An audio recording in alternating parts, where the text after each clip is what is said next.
Hello number ones, welcome back to my channel. This is the Metatron speaking, and today we are talking about the pyramids and the alleged findings of the structures under the pyramids again, but with a twist. Now, as you know, I have talked a little bit about Graham Hancock on my videos before, but today apparently on this channel before school he was invited as a guest, and it appears that Mr. Hancock has actually weighed in on these alleged massive pyramid discoveries. For those of you who are not aware of what I'm talking about, I've already made several videos on this alleged discovery by this team of Italian people. I'm not going to say scientists, sorry, at least two of them. But anyways, I made many videos and I'll put a full amount of links down below. Test me. See if I forgot. But yes, the idea is that these Italian researchers, if we want to use that term very loosely, made a massive 4-hour conference in Italian, which I translated and mostly provided commentary on as a native Italian speaker, and presented some findings achieved through SAR technology, specifically using a new technique developed by the gentleman in the middle here, who is the only actual scientist in the group, and his name is Filippo Biondi. And according to these findings, in theory, they would have found massive, huge structures under the pyramids. We are, of course, talking about the main pyramids on the Giza plateau, and long shafts or pillars that, in theory, go down 648 meters under the earth and then all the way down to 2 kilometers under the ground. And of course, they have connected these to halls of Amenti. Some of them we may talk about power structures. There is a lot of alien talk in the discussion, not in the conference proper, although they did show a reptilian at one point. But in general, when it comes to at least two of the people involved in this project. With that being said, I'm very curious to see what Mr. Hancock has to say. Let's check it out. As always, link in the description, subscribe, leave a comment, thank you. Well, I'm so encouraged by this new technology of LiDAR and Doppler that we're able to investigate these sites without really damaging them at all, right? Yeah. This is certainly the case. Certainly the case with LiDAR, and you know we're seeing very interesting results from satellite scans, which much more work needs to be done before there's any certainty about those results. But they're extremely interesting right now.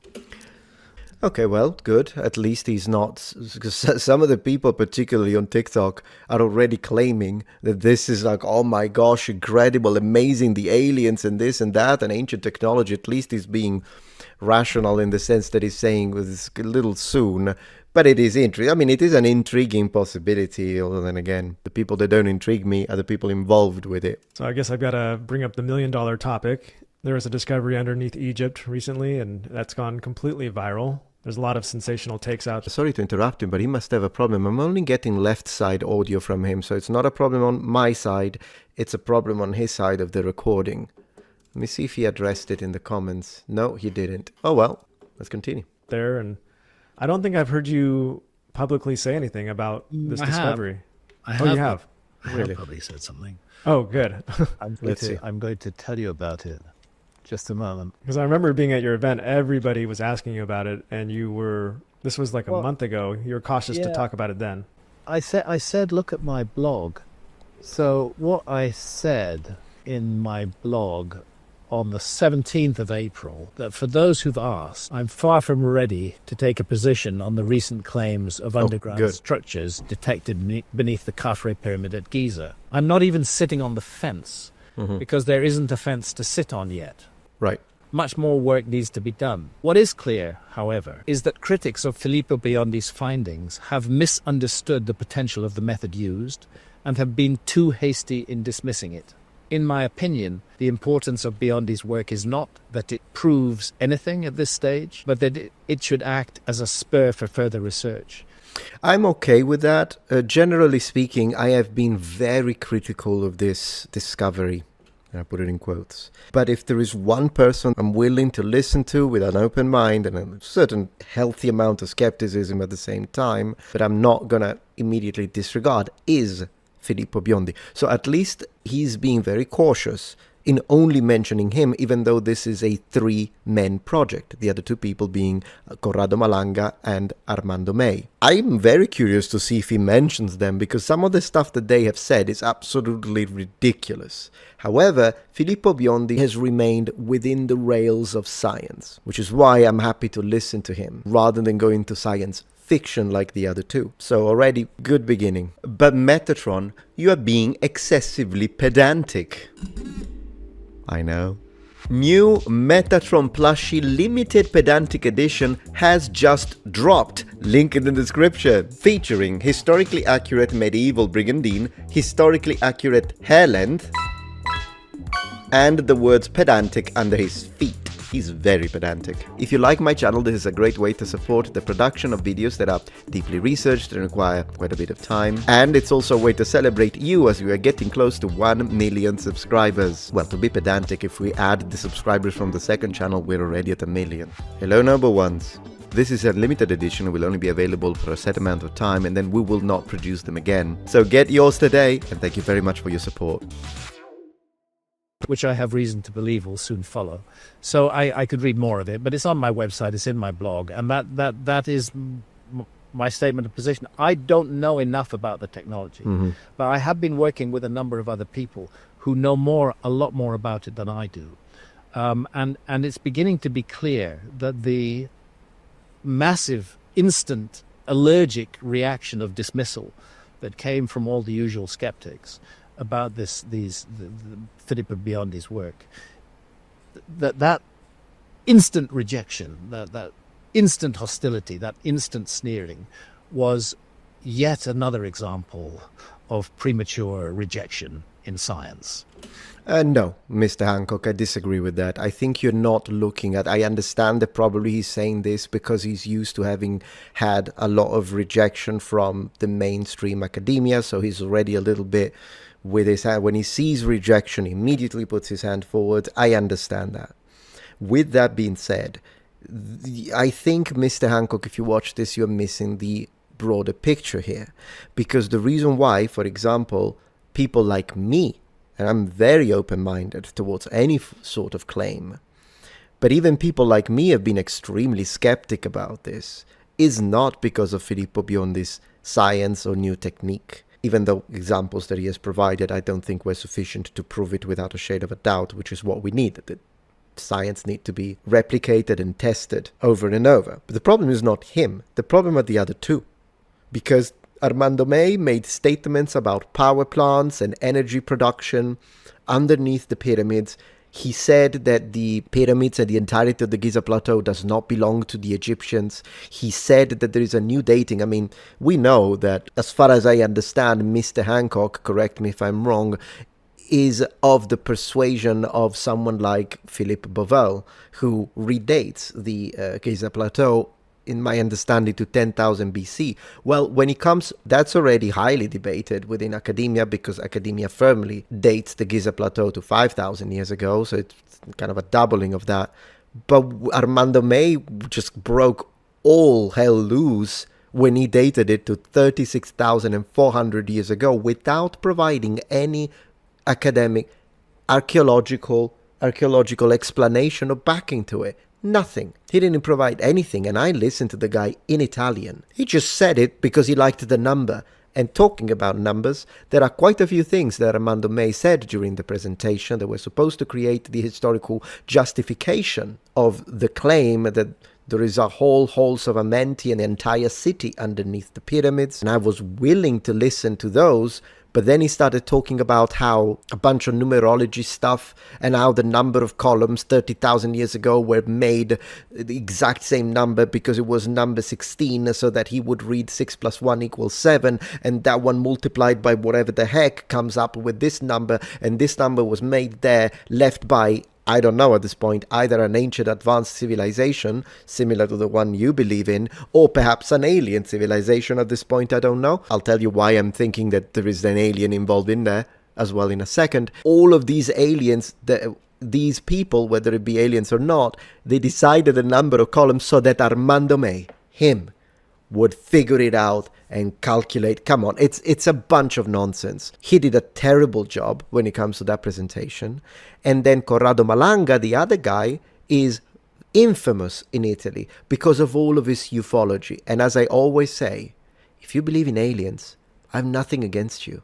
If you love following all the investigation and stuff, and you're like, oh my gosh, what are they hiding from us?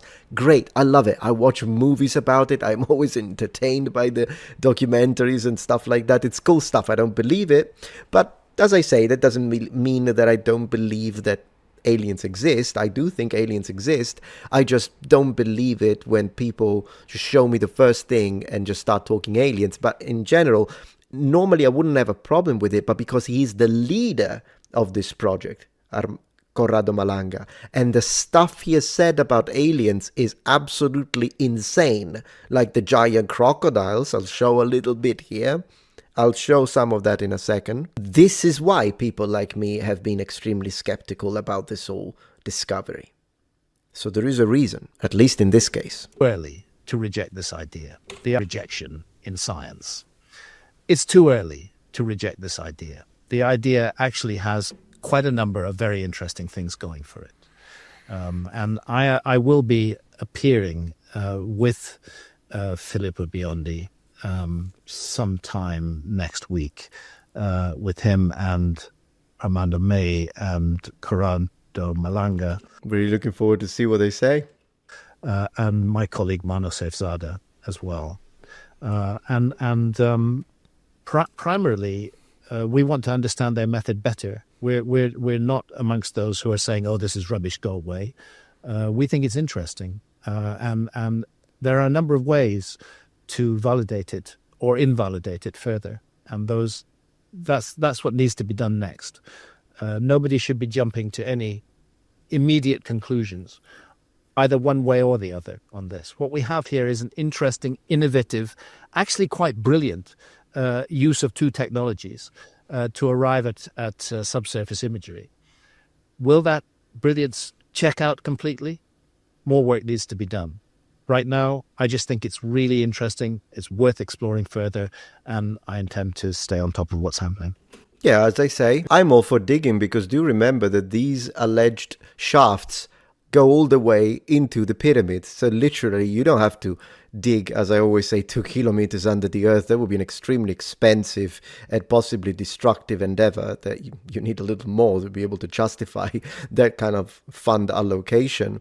No, you just need to dive for 30 centimeters and see if there is a freaking shaft, possibly with a spiral of glass that pulsates while being made of freaking titanium. I think that would be enough. So I'm one of the first to say, yeah, just dig a little bit and see. Is there resistance from Egypt over looking deeper into this? I think in Egypt the issue is that they, again, when I use the word allergic reaction, it's partly because people in these fields have been, whether it's archaeology or Egyptology, which is a sort of subspecialism of archaeology,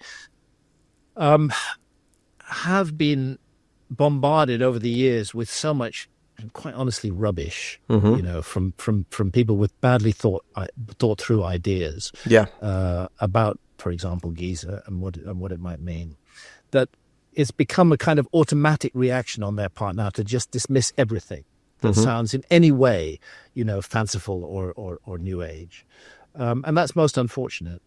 Because they should realize that just as there is a diversity of opinion within archaeology, there's also a diversity of opinion on the opposite sides, and there are some very serious people working on what I don't have any choice but to characterize as the alternative as opposed to the mainstream side of archaeology.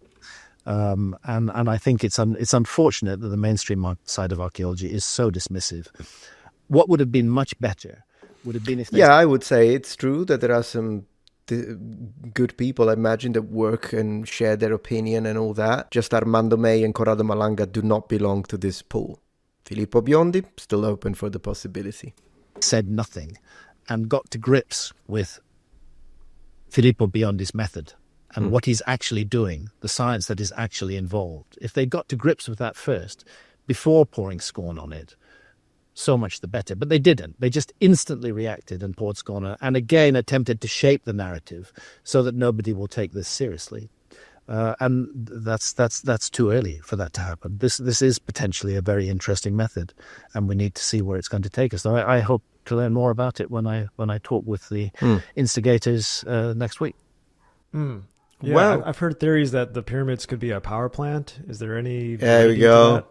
There we go. Look, I mean, was it Armando Christopher May. Dunn? was it Obama who said that he could walk and chew gum at the same time? The reason I'm citing that is maybe the pyramids are more than one thing. You know, maybe they're not just one thing. There's a lot of possibilities, and the Great Pyramid is just a lot. There's so much to take in the Great Pyramid, and I'm a little confused by this. I mean, sure, I'm not against the idea that maybe the pyramids had multiple functions. One could be the tomb or burial function. One could be a representation of the power of the ruling elites. And then if we discover, no, it wasn't just a tomb, it was also this, and that, I'm absolutely open to that possibility as long as you can prove it. Problem is that I honestly don't think that there is any way, shape, or form in which the pyramids could ever be power plants, simply because power plants generates power, hence electricity. But this civilization did not have electricity, unless you want to tell me that they did. Once again, when? 30,000 years ago? Because do remember, that's what Armando May says. I really hope he says it in front of you and see your reaction. But that's what he said. So this would mean that if there is electricity generation 36,400 years ago, it means that there was also technology that could utilize that electricity. Because otherwise, what are you going to do in a civilization with a electricity producing machine if you don't have anything like a light bulb? If you don't have... I know what you thought of when I said light bulb. If you don't have computers, if you don't have any form of and there is nothing, we haven't found anything, which is why at this point I'm like considering Corrado Malanga and all the reptilian and the flying saucers that he talks about. Then this is why I create the bridge of connection. And I say, okay, so if they think it's producing electricity, was this electricity utilized to power the alien machines, but then the aliens left and that's why we don't have the machines? If that's the case, then why are they building in stone? Why is an alien civilization that is so advanced to be able to traverse the universe, probably from galaxies away, right? Maybe, who knows from where the heck from? Why are they using stone? Why did they not build these pyramids with the whatever the heck materials? I mean, at this point, use steel. I'm not even saying use your alien metals, because perhaps they lack the constituents to build that metal here. Fine. You're telling me that they can traverse the cosmos, but they can't make steel? So no, I don't I mean, the whole pyramid, sorry, but no. the detailed intricacy of its inner corridors and passageways and its hidden shafts and its bizarre, extraordinary well shaft that connects the bottom of the Grand Gallery to the subterranean chamber is really, I mean, it is the most extraordinary thing. It is I extraordinary. have no doubt in my own mind that amongst the tasks that the Great Pyramid serves is fundamentally a spiritual task. That this is fundamentally a piece of spiritual machinery that we're looking at here. That the age. Interesting choice of word when he says machinery, but that it had a spiritual function in the sense of a religious, ritualistic. I'm not going to say ceremonial. I swear I'm not going to say ceremonial. I'm open to that possibility. Why not? I mean, at the end of the day, the pharaoh was a god. So there is anyways a sort of theocracy in place. It's monarchic, it's different, but there is a religious aspect to it, as there was in a lot of other cultures throughout the world. I don't know why he says machinery, though. The Egyptians saw and understood a relationship between the living and the dying, between the afterlife and this life, and that they depicted it in certain ways. You can see on ancient Egyptian tombs, for example, the tomb of Thutmose III, you can see depictions of the Duat, of this underworld realm, or celestial realm, because it appears weirdly to be both. And they very much resemble the interior corridors and passageways of the Great Pyramid. So I just don't think it's possible to separate the Great Pyramid from the spiritual connection that the ancient Egyptians undoubtedly attached to it and saw it as serving. But I'm open to that. I don't disagree with this statement. I'm not sure how it connects to the power plants, but I don't disagree with that. could it have done other things as well? Why not? I think Chris Dunn's work is fascinating. I've known Chris since the early 1990s. He's a very thorough researcher. He knows his stuff when he's talking about machine tools. And he sees levels of machining and accuracy in the Great Pyramid that he doesn't see why that would be necessary for spiritual purposes. But it might be necessary to serve a material function. So I'm open to that. It's just not where I... Yeah, material function. I wish it was less vague. This is one of those situations, I think, with Hancock that really leaves me in a little bit of a pickle, in the sense that I don't know if I agree with him or not in a lot of the things he says, because sometimes these statements are vague, like the idea of saying an advanced civilization, the one that he believes before the Younger Dryas event. Advanced in what sense? I would, like, if it were me, I would make categorical statements. I know that he gets a lot of hatred, but at this point, because now it's sounding like, okay, so do you think that there is a way in which we could sustain the assumption that the ancient Egyptians had actual electricity producing power plants under the pyramids, that they were using technology, even if we remove the aliens for a moment? In fact, removing the aliens is a problem, if that's what we are saying, because if you remove the aliens, you also remove the situation that this civilization is gone. Unless you want to say that they were so advanced. I guess you don't, now that I think about it. So we could say that it was extremely advanced, futuristic, in fact. And then what? They all leave, and they purposely leave us almost no indication. We should be finding all over ancient Egypt, we should be finding laser weapons, mechanical tools, components of robots, computing machines, quantum physics. There's nothing. There's Bronze Age stuff. There's Iron Age stuff. Now, were they incredibly advanced for their period? Yeah. Will we continue to be amazed at the incredible architectonic and architectural and cosmological understanding that they had in that period? Absolutely. On the power plants, I'm going to say no. And once again, the reason why he brought it up is because Armando May brought it up. Stayed up. But I think that the prospect of the initiate being placed alone in the heart of the Great Pyramid, in total darkness, with all the doors that then existed closed, that would be a place where an altered state of consciousness, peak effect, would be achieved. And so I think that some of the what sound like out-of-body journeys that are described in the ancient Egyptian funerary texts, in the pyramid texts, for example, may be based on direct experience by ancient Egyptian priests, if you like. Out-of-body journeys brought on perhaps by psychedelics. Of course, my critics will laugh at that. But you know. No, personally, I don't laugh at that. I'm saying, yeah, maybe they used drugs and experienced what they thought were spiritual awakenings. I mean, we know that there are cultures that do this and forms of shamanism that do this. No, I'm not going to laugh at that. I laugh at Corrado Malanga and Armando May. I laugh at them. The only thing that is unclear, by the way he explained it when he said spiritual manifestation, but then he connected it to the usage of some ingredients and psychedelics. Yeah, I don't have a problem accepting that. I mean, we'll have to prove it. I mean, you can say it about the pyramids, but we'll have to find something a little more substantial. I imagine he'd agree with that.